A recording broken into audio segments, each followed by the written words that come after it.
California Congressman Khanna doubled down on his calls for Senator Feinstein to resign. In an exclusive interview with The Hill on Thursday, he said Feinstein should step down because she is, quote, simply unable now to fulfill her duties. He expressed sympathy for what she's going through, but added there should be someone available who can do the job. The Judiciary Committee, in which Feinstein holds a coveted seat, has been unable to move forward, confirming 14 judicial nominations because of her absence.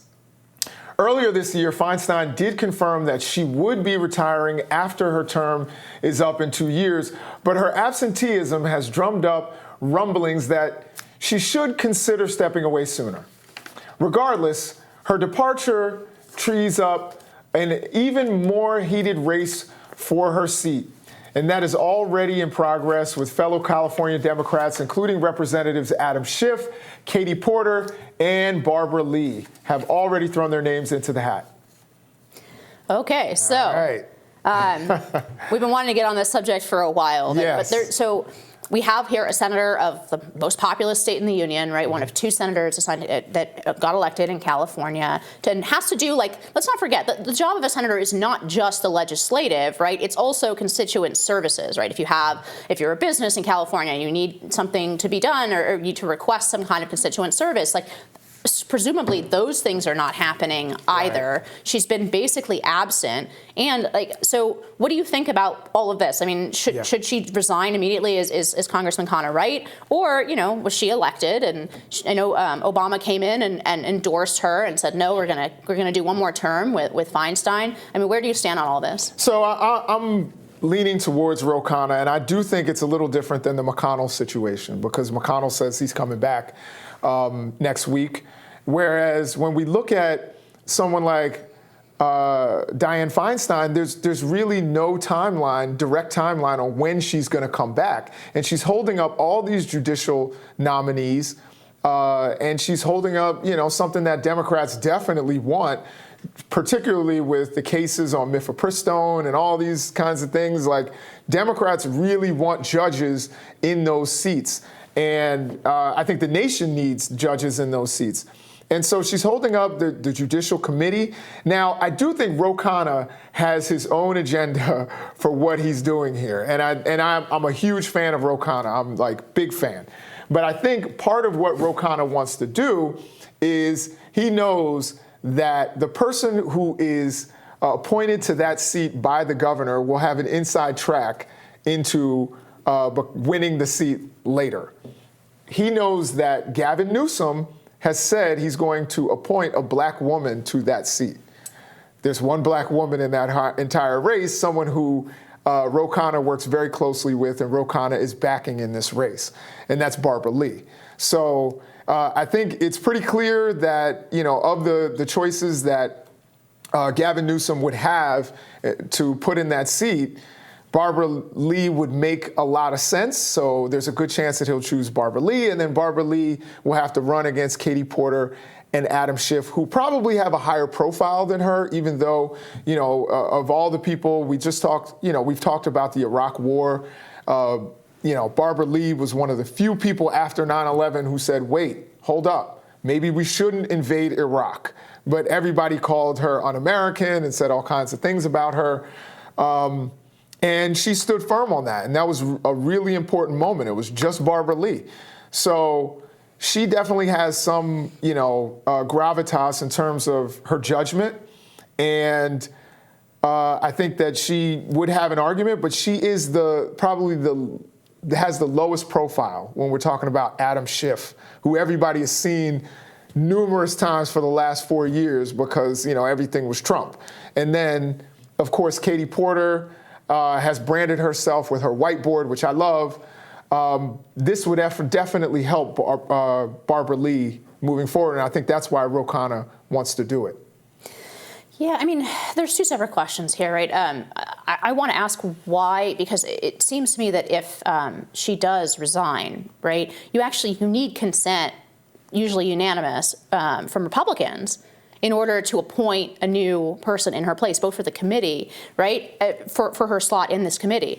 there's not really a lot of incentive for Republicans to give that. Now, other than the norm of sort of doing this by unanimous voice vote, there's not like a lot of incentive for Republicans to do that. If they can continue to hold up this committee and not have Joe Biden's nominees go through, I mean, this is kind of a good situation for them, which is created by the fact that, Feinstein, I believe she's 89, but by the fact that she did pursue this term. So, I mean, I used the word in another segment, gerontocracy, but I mean, I do think that this is the result of having such a large percentage of our leaders, and whether that's Schumer, who's slightly younger, right, but Pelosi and Feinstein here, but also on the Republican side, right, like McConnell, and Trump himself is older, Biden himself is older, right? We've been discussing Barbara Lee this. is in her late 60s. Yeah, I mean, that's young by congressional standards, right? Actually, right. Historically, that hasn't been the case. It's not that very young people have ever dominated sort of the halls of power in America,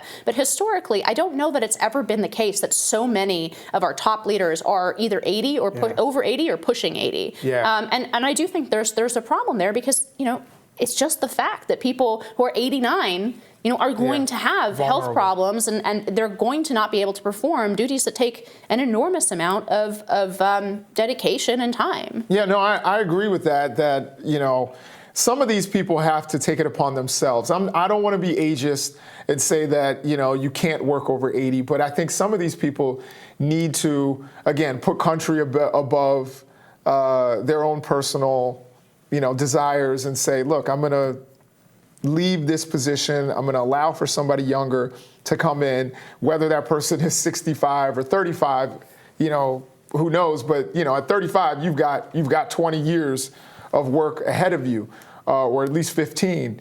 I think once you start getting around 80, when you're the Patrick Leahy or you're the Chuck Grassley, who is, he does have a great Twitter presence, though. Yeah, I mean, but I think, is he 88? I'm not I think so. I think he's 88 right now.